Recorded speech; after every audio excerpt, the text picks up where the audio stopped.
Hi friends, up to now we have seen about the concepts of symbols, iterators and generators we have seen. So now we will move into a new concept called promises. So promises, as you already all of them have been aware of this one. If you are coming from the JavaScript platform, so the promises are very popular thing. So in the JavaScript, so what are these promises? Actually, these promises are natively doesn't support in the ES5 in the JavaScript. So these promises will not be supported natively in the ES5. So in order to support that one in the ES5, so we will be using polyfills or jQuery or otherwise Q libraries. So we will be using that things to achieve the promises thing. So what is this promise? Actually, promise is nothing but the name itself indicates that it's a promise. So that means when you are performing an asynchronous calls, so you don't have the data. So you right now you will be not having the data. So it will return a promise that when I get the data, so I will return a callback to you so that you can execute the code whatever you need with the data. So the promise is nothing but it will return a promise whenever it gets the data from the asynchronous call. So mostly promises will be used to make a call to the server side, and to get the data from the server side we will be using these promises.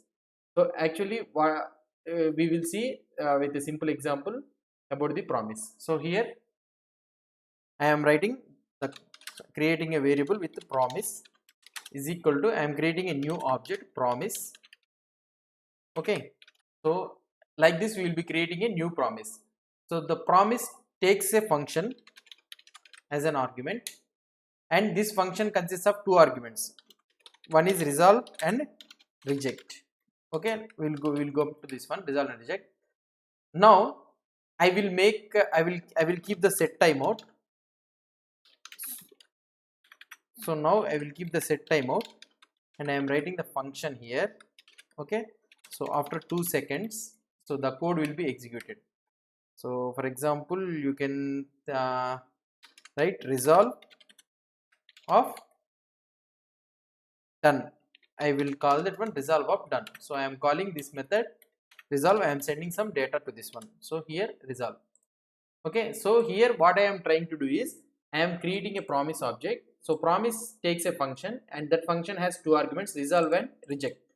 So in order to make the server call, so normally we will be making server calls or asynchronous call we will be making. So for making that asynchronous call, for getting success, it will take some time, right? So that is the reason I kept the set timeout, so that it will take some time to resolve this one. So whenever we get the data from the server successfully, so we will be calling this resolve and we will be sending the data into this one. So right now I don't have the data, I am sending only just done as the data.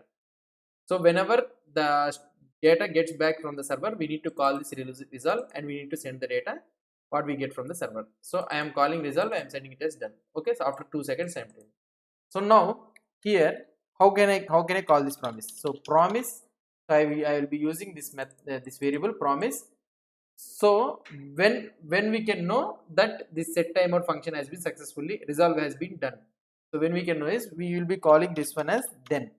So promise then means when this resolve has been done. So then you will be having a function and you will be getting the data here. Okay, so I will be printing the console.log data. So now if I try to execute here, so we need to wait for 2 minutes 2 seconds, and then I am getting the done scene. So that means, so I got the then executed after the set timeout has been done. So and also another thing you can see is, so it will not wait until the set timeout is completed. So now you can write here console.log